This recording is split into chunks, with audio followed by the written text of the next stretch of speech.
Here's a GRE data question. Let's take a look. A quality control analyst collected 200 measurements of length.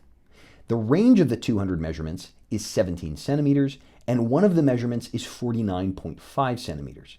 Which of the following could be another one of the 200 measurements in centimeters? Now, it's important to note on the GRE, when you have boxes next to the numbers like this, that tells us that it's a select all that apply question. It's not multiple choice select one, it's select all that apply. So one or more of these answers could be correct. Just important to know for the test, right? Okay, now the fundamental idea that this problem tests is your understanding of the word range. What is the range of a data set?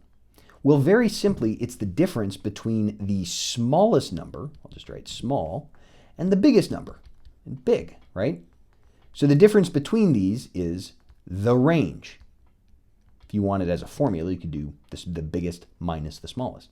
Now they tell us what the range is. They tell us that the range, the difference between the smallest and the largest observation in this data set is 17 centimeters. Well, they also tell us that the number 49.5 is somewhere in this data set, but they don't tell us where.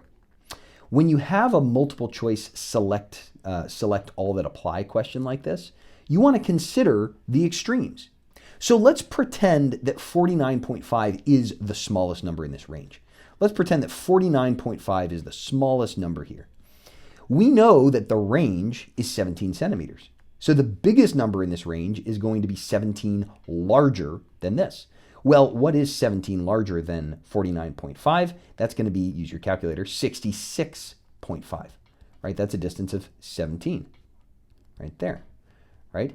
So the maximum value that could be an observation in the set is 66.5.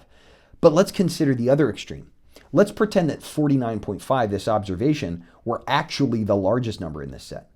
Well, if that were the case, then the smallest number would be 17 below that, or 32.5, right? 17 below that. So that tells us that to live in this set, a number must be somewhere between 32.5 and 66.5. So we can go to the answer options here and say, is this in that range? No. Is this one? No. It's going to be the third and fourth answer options, 33 and 34.